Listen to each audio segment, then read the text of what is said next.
Rabbanim the Karlin, called Rabbanim Agadol, one of the big tzaddikim. Died very young. He was 36.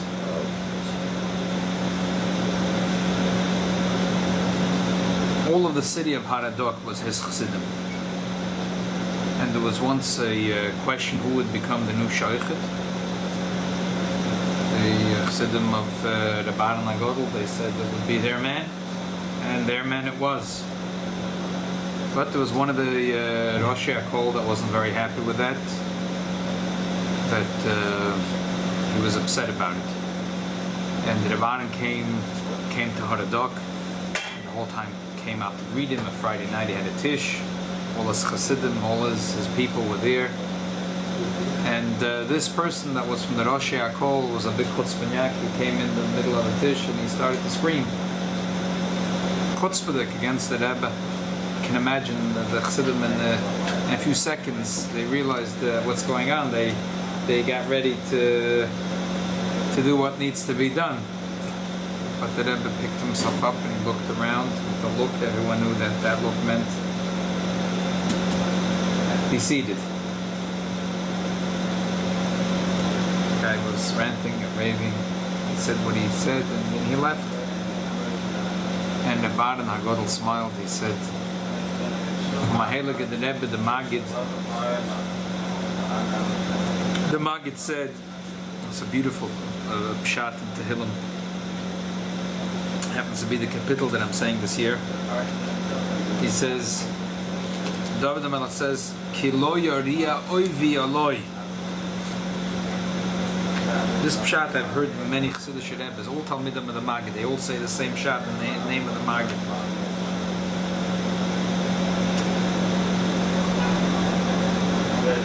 Bezois yadati ke chafatzta bi ke lo yariya oivi aloi. David HaMelech says, I know, God, that you love me, ki lo yariya oivi aloi, that my enemy will not have any harm done to him because of me.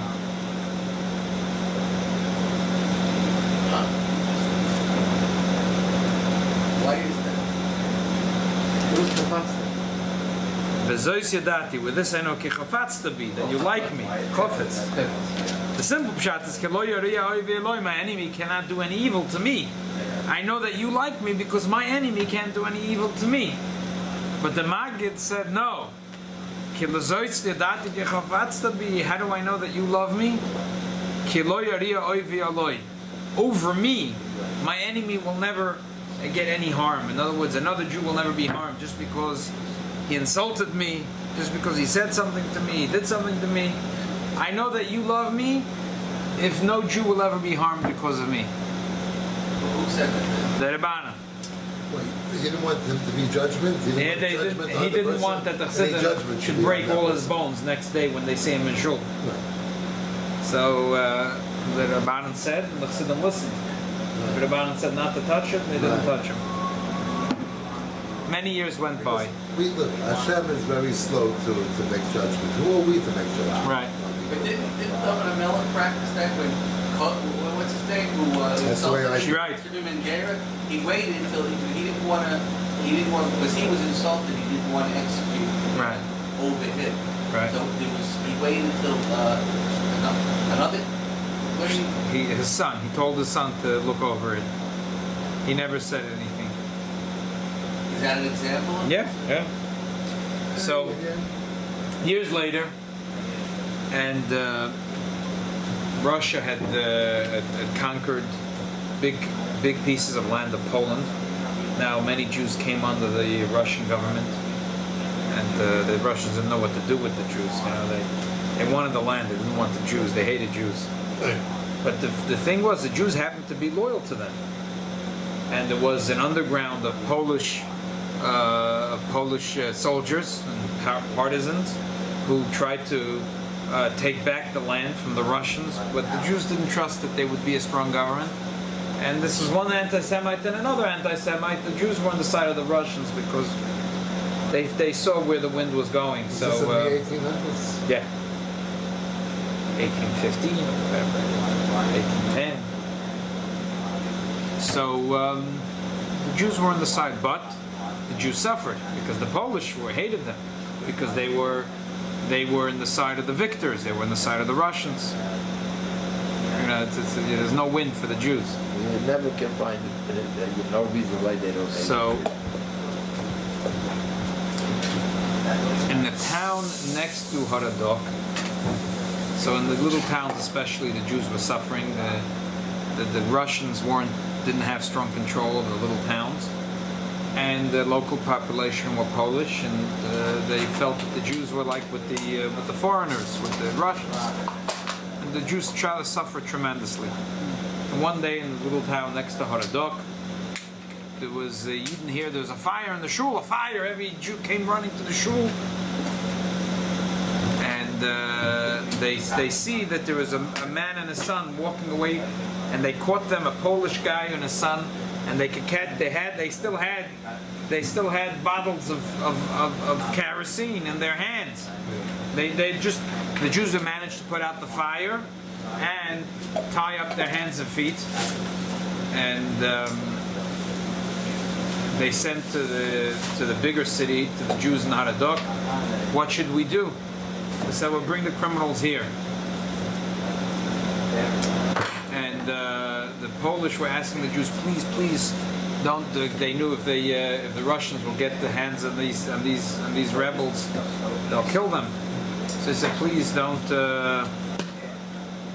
But the Rosh Hakol in Haradok interrogated this father and son. They realized that these guys were involved in so much vandalism against Jews. They said, no, we can't let these guys free.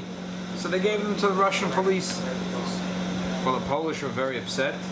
The Polish started to protest that the Jews are causing all the trouble. So lo and behold, the Russians decided to please the Polish. So they freed the father and son from jail, and all the Rosh Hakol Haradok were put into jail. It's like the whole thing turned over. And reason didn't help. Jews were here. They were loyal to the Russians. They were suffering for the Russians all this time. Now finally they found these two vandals who were part of the Russian underground against the Russians. They give him over to the Russian authorities. Now they go into jail. It's like, it's just only Mother Russia knows how to cook up such good stuff. But nothing helped. The Yidden could do this, they could do that, but they're talking to the wall. A few months go by, and there was an edict that came from Petersburg, from the Tsar himself, that the Jews must be let free. What happened? They found out that there was one of the Rosh Hakol from Haradok who took the expense and the initiative. He went all the way to Petersburg, and he found a way to get to the Tsar himself. And he pleaded the case to the Tsar. And even though the Tsar hated Jews, but he heard the case. And this didn't make sense. These are people on the border towns that are your people, and they're supporting your government. And now they got the vandals that are against you, and then that's Dagavola. You hate the Jews, but So he heard the case, and he had his own people go from Petersburg, go down there and investigate it, and they found that was true. The Jews were loyal, and so there was, when a thing comes from the king, there was no, the local authorities could do nothing. Did they do anything to the Russians that took the Jews to prosecute them, or they took them, or they left them alone? But at least the Jews were let alone. They were free. So the Jews of Haradok were very happy. The Chassidim came to their Rebbe, the Rabbanan HaGodol, and the Rabbanan said, Baruch Hashem, a great miracle. There was also a shliach, that the miracle happened through him. A Jew that had Mesidus Nefesh, he went down to Petersburg and he did all. But his life on the line, he didn't know. Yeah, it wasn't the Shoych. It was the Chutz Ben Yak. It was that man, the Rosh Hakol, from the Rosh Hakol. He said, I told you back then, you never push a single Jew away. The Yeshua came from this Jew. Had we pushed him away then, who would know right now he would not be the Shliach to bring the Yeshua. He was the Shliach to bring the Yeshua. So now, with this in mind, There's a story of conquest in this week's parsha, in Parshas Devarim. We're starting the last of the 5 Chumoshim, and there's a story that spills over from Masay into Devarim, which is the war against Sichon and Og. Look towards the end of Parshas Devarim. It talks about the conquest of Sichon and Og.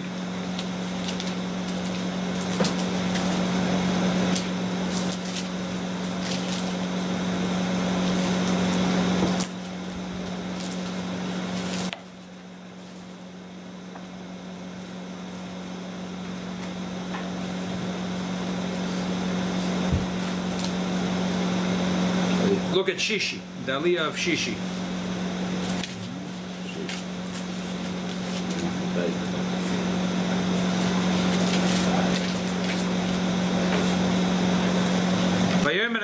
David said to me,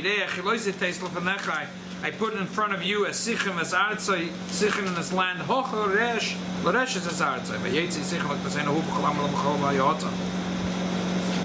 Him and all his people went to the place of Yotzah to fight against the Jews. As Rashi says, give me the Chumash. The Rashi says that the Abisha said, why should I make the Jews, they should go travel from city to city in Sichon. He gave them the idea, you know, that they should all band together and meet the Jew on one battlefield. So there was not one man stand left after this war. So the Jews met them all on one big battlefield, wiped them out, and that was it. There was not one man left standing from all of Sichon, because in one battle they killed them all. It's on page Gimel, the top line. We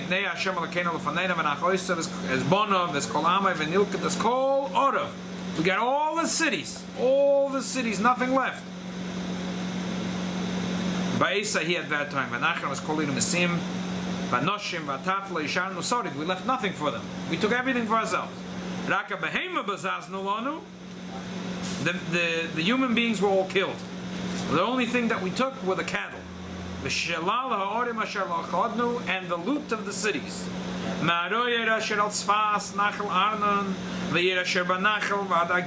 All that land, it's a huge land.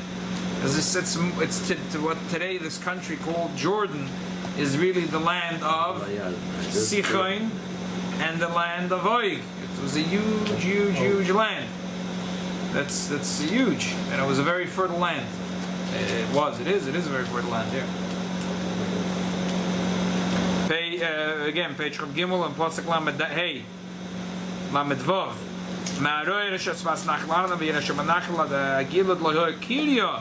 There was not a city that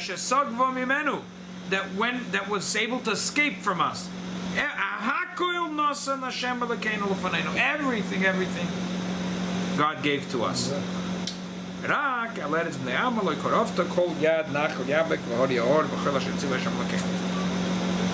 That's the war of Sichon. If you notice, in the beginning of the page it says that he gave us all the cities. So it says in the 4th line from the top, Vanilkoid is called Orov, all the cities. Vanachram is called Ir Mesim. But later it says, Loi hoya kirya asher sogva mimenu. What's the difference between a Ir and a kirya? It means the same thing. A Ir is a city and a kirya is a city. It's two ways in Hebrew saying a city. So why does the Torah change the expression? So we'll talk about this in a minute. Let's just read a little further.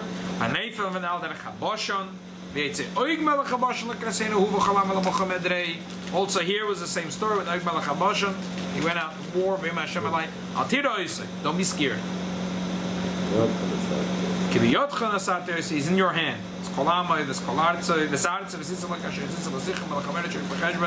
You'll do to him like you did to Sichon. And that's exactly what happened. We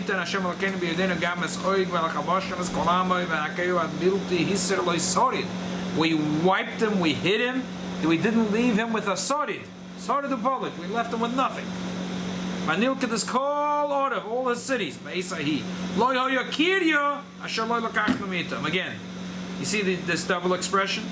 Manilka is called out of, we captured all his cities.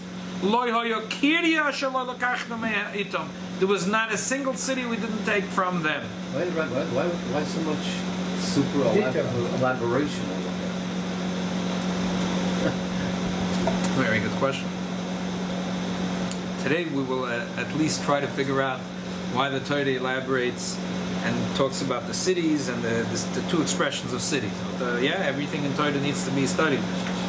Shishim ir kol chevel Argov v'malech ba'boshem. The whole land of Argov, the kingdom of Og. Kol eila orim betzuris.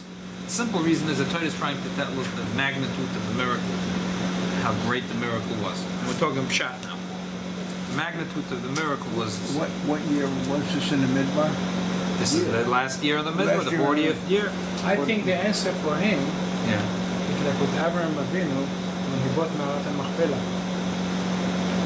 It's emphasized there that he went to. The same thing, they're telling us all this detail, but 2,500 later, they said it's not ours. They said, yes, every. Oh, you're saying something else. conquered. Oh, okay, yeah, here. All these were cities that were fortified with a high wall. Glosayim, Briach, with gates, locks. There was also a lot of cities that were prozi, that were open cities, not fortified cities. Okay, let's stop at this. This is basically the end.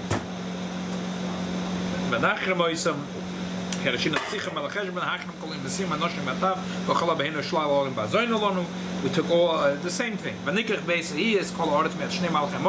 We took the land from these two kings, and the other side of the Jordan,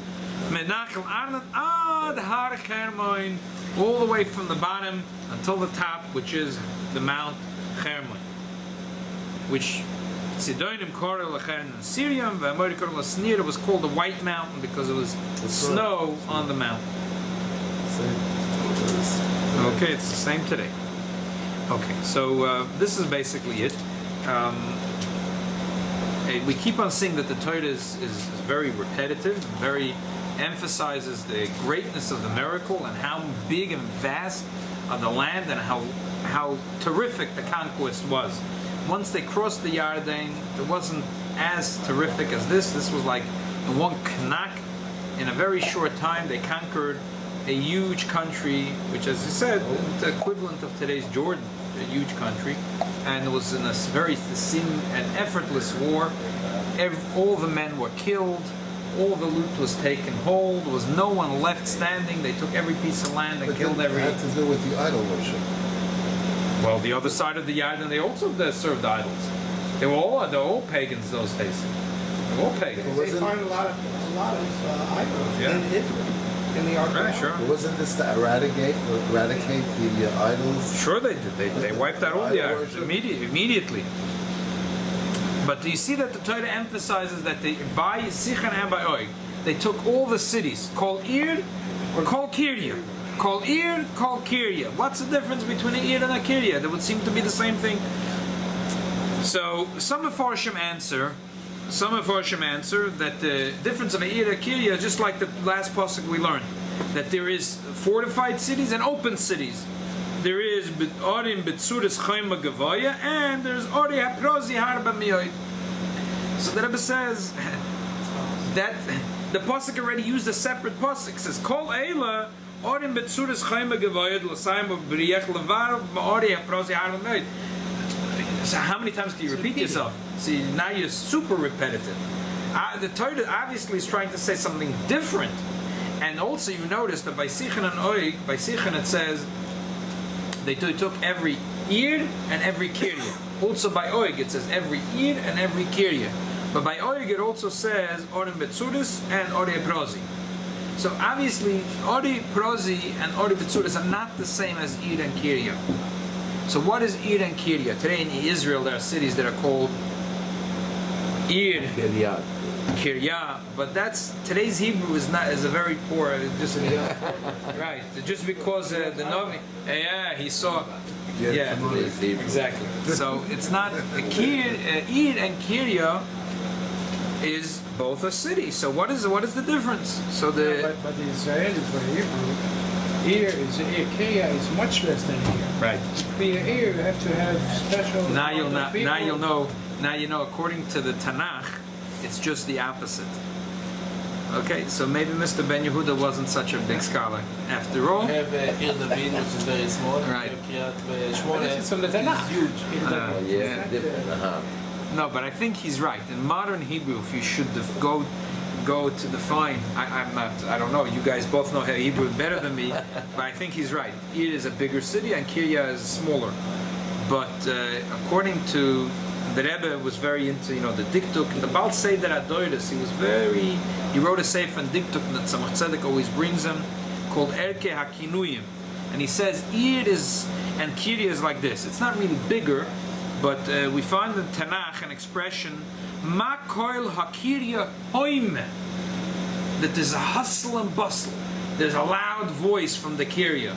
A city could be a ghost city. It could be an empty city. It could be downtown Baltimore. It could be downtown Detroit. It could also be a city. It could be Crown Heights in 1960. It could also be a city. But that wouldn't be called a Kirya. A Kirya is when there's a hustle and bustle. The place is full. 100% occupancy. Ma koil ha'ir hoime, that there's a hustle and a bustle. That's when it's called a Kirya. If the city is just a quiet, a dormant city, it's called a Ir. The same city, when it's Lebedik, it's called Kirya. There's a lot of people living there. And he brings another ayah for this. Echo, we have Kirya Naaman. Kirya Naaman, right. It was a, very good, it was a Kirya Naaman. It was, wow, it was a, right. So it says by, last week in the Pasha, by Orem Miklat, Vehikrisem lochem orim. Vehikrisem lochem orim. What does it mean, Vehikrisem lochem orim? That these cities should become a Kirya. What does it mean? The Rambam says that the Ir Miklat must have a lot of people that live in the city. If there is too few people in the city, Bezdin goes, and they get Koyanim, Leviim, Yisraelim, kosher people to come live in that city. It has to be a bustling city. It cannot be a quiet city. So, why? Because it says, Hikerisem lochem orim. Hikerisem lochem orim. The orim have to become a kirya. So we see from here, the definition of a kirya is a bustling city. So, okay, so you could say that that's what it means, that that not only the quiet cities, they also took over the bustling cities. But let's first understand why a Ir Miklat must have a bustling city. Why is it so important? So, 3 reasons. One is in the Gemara in Makkas, Daf Yud, where it talks about this, that the Ir Miklat must have a lot of diurim, a lot of people that live there, a lot of residents. Says that so the Ritva says very simple. The reason is לפי שיש בהם מידס הנובה ורחמונס ולא יהיה שפכי דמים וגם לא ימוסר שרצח בגויל אדם. Because maybe the Goyal Agam will come outside the city. He's hot. He wants to kill the killer. So when there's good people there, Koyanim, Levim, Yisraelim, they'll go out. They'll bring him some. They'll quiet him down. I mean, they put in there ones that are not killers. So they'll protect the killers. Okay. So the truth is, there's a lot of things, conditions. The din is Ori Miklat, has to be not too big, not too small. There has to be shops and marketplaces inside. There has to be right, because if the water, for example, will be outside the city, the guy will go again. The guy will kill him. And if there's no shopping in the city, that's why it has to be shopping. Self-sufficient. It has to be a very self-sufficient city. So also we need to have people that live there. So that's the it. According to this is what you call in the yeshivish term atam tzedodi. It's not like, this doesn't make it an Ori Miklat. The fact that there's water inside and shops, if there's one pizza shop or 2 pizza shops, doesn't make it more or less an Ori Miklat. Even if there's 0 pizza shop, it's a kosher Ori Miklat. Chazal saying we have to make sure that there is a butcher and there's a pizza shop and there's a grocery. Okay, until we did it, it's still an Ori Miklat. It's a side thing. It's not like this makes the Ori Miklat. It's what's called a Zaytik Ezach. There's a second pshat, and that's in the Rogatchover. The Rogatchover says, no, it's even more than that. It says, Ir sheruba roitzchim ena koiletis. If the majority of the people are roitzchim, It's not a kosher Ori Miklat.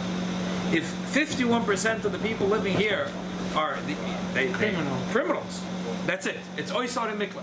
The city's not an Ori Miklat. So therefore, they made sure to have a lot of people in the city. They never wanted it should be just on the balance. So according to the Rogachover, it's not just like bringing a pizza shop in here, bringing good people in here, but it's the kashrus of the city. But even according to the Rogachover, it's a tam shlili. This is tam chiyuvi and tam shlili. It's to take away a danger from the city. It might lose its status of an Ori Miklat. So to take away the problem of losing the status, you make sure that there is plenty of kosher Jews here, so you'll never have a problem.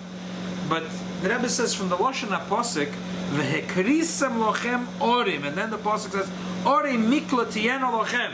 It sounds like the Posek is saying that this really makes it an Ori Miklat. So the Rebbe says a third reason, a deeper reason even. It's a tam chiyuvi. This makes it an Ori Miklat. How does an Ori Miklat work? How does it work? How does it protect? How does it work as a kapora? How does it work? How does the Ori Miklat work?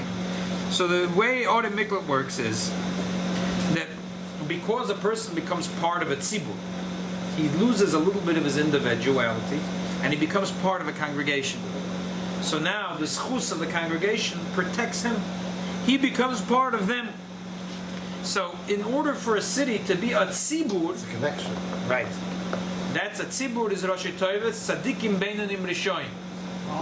It says that Yom Kippur, that's what we say, we invite everyone, also the Avaryonim, because if a tefillah will not have the Avaryonim, it's like, Abisha doesn't like it. Seaboard is from those. Tzadikim Beinanim Rishoyim. Everybody recognizes the Tanya. Benanim is what Tanya. Forget the Tanya right now. All kinds of Jews, even those that don't know Tanya. So that's why the Rebbe says, What about Hasidim? you must have some of them. So that's why We didn't have time on it. it could be with yeah. That's right. So Ibazoi, we can answer according to the other two reasons. The question is, why do you need to have Kohanim, Levim, and Yisraelim? But according to the third reason, we understand very well. We need to run the gamut of Klal Yisrael. On a deeper level, you could say, what did a person kills, even B'shoigig, but what did he do? He, an individual of Klal Yisrael, he now hurt all of Klal Yisrael. He went on against all Klal Yisrael. He was a hoidig nefesh. So he's now bestira. He was loichem. He was against Klal Yisrael. So what's the kapora now? What will protect him? What's the tshuva? The tshuva is to make himself part of a tzibur. Now he's that's the tshuva of what he did. He went against the tzibur. The tshuva is he becomes part of a tzibur. Part of a tzibur, if majority of the people, now we understand why if majority of the people are killers, then Ori Miklat doesn't work. It's the whole idea is that as they're the little guys, and they melt themselves into a pot, into a big chunk of a whole Klal Yisrael, Kohanim, Levim, Yisraelim, Tzadikim, Beinanim, By anybody knows that There's a big chunk. That's why they can survive. They can survive. Now they become part of the Tzibur, so tzibur, they can survive. so the zechus of the Tzibur tzibur makes them survive. makes them. By anybody knows that he's the killer? They have to know. They have to. He's part of the tzibur. Yeah. It's also because he killed unintentionally. So what happens is the Seaboard absorbs that the mitigated, or it was already a mitigated sense of guilt. So it absorbs that little small amount of guilt. If he killed intentionally, It wouldn't work. would do him no good. Yeah. It's only because it can absorb Yeah. that unintentional that Yeah. makes him different. Yeah. Shammai, you wanted to say Did something? people know who was who?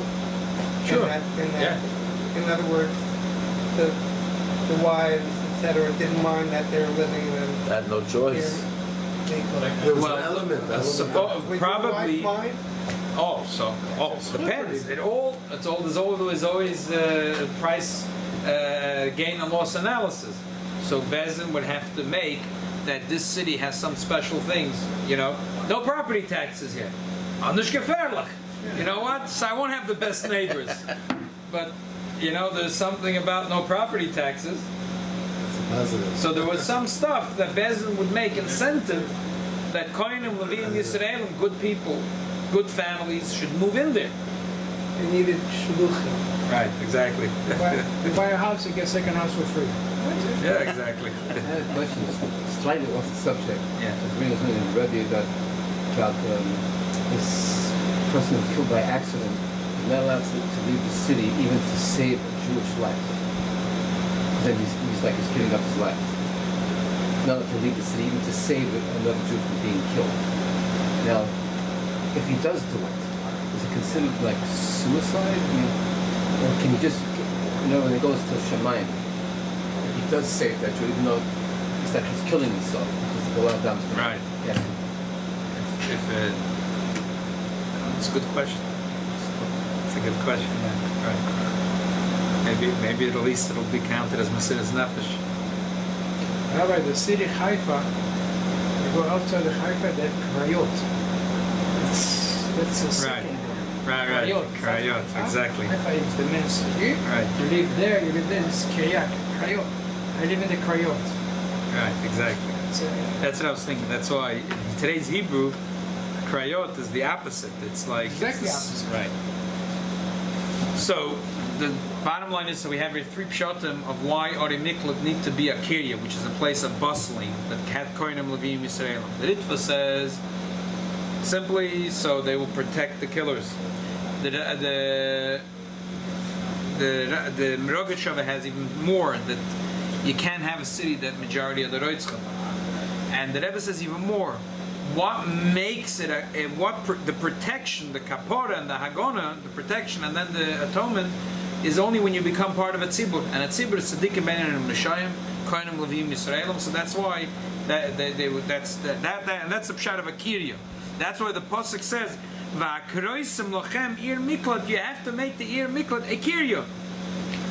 How does all this bring us back to the story of Sichan and Oik? So one more thing. There is Yalkut Ruveni, which is brings from a Medrash, who says that the Goyal Adam is the Satan. The Satan convinces people to sin, and then he says, whoa, the Goyal Adam, he has to get punished. So the greatest protection is the Orim Miklat is Torah. But there's a concept of Shalom. We find that Chazal say that even the people that are serving Avodah Zorah, if they have Shalom, like Rashi says, that the Doira Mabel, they wish to kill them all. Why did they kill them? Because they were Mediva, they were fighting with each other. And they couldn't stand each other. But the Doira Floga, so they got punished, God didn't kill them. So they got Nafoitzo, Pnei Kol Oretz, they got spread around, but they didn't get killed. But it's not the same type of punishment. It's much less, even though their crime was much more. But because they were Ba'achdus, therefore their life was spared. And there's many Mamorah Chazal, there's the Yishalmid and the Peah. It says in the generation of Achav, they were the worst, the Shayim, but whenever they went out in war, they would win. Why? Because they loved each other. They would never, ever say Lashon Hara about each other. So because they were, and the Pasuk, that's what the Gemara says, it says, Chibur Atzavim, Ephraim Hanachloi. That even when Ephraim was doing Atzabim, Beim Kesav Azov, they were doing Avodah Zorah. But Chibur, because they were Achdus, Hanachloi, they just said, don't bother. Don't bother. Doesn't matter. Achdus, don't bother. Okay. That must have something to do with loving God, loving another person, not loving God. Because if, in other words, if Have bittul, right. Avodah Zorah, it must have to do with the same... Right. Because it has to do a little bit with bittul. With giving away from myself. Right? The person who's absolutely selfish can never connect with other people, can only see themselves. So the idea of Achdus really has to do with bittul. And if you bittul, it means that... There is a bigger power than you. It's not everything is about you. It means it's not all about you. Because if it's all about you, you couldn't have any bittul. So now we can go back and understand on a deeper level what was the Torah says that they captured not only every ear but also every kirya. What's so big about every kirya? So we find that the Eibishter says at the second war when they were going to conquer Oig, the Eibishter says, Al tira, don't be scared. So Rashi says, wait. The first war he wasn't scared. Why the second war all of a sudden the Eibishter says, say, don't be scared? בשיחה לא יוצרך לומר, אל תראה, אלא מסיירה היה מוישה שלא יתאמל לזכוס ששימש לאברהם אבינו. Because he helped once Avraham Avinu, so he had a zchus.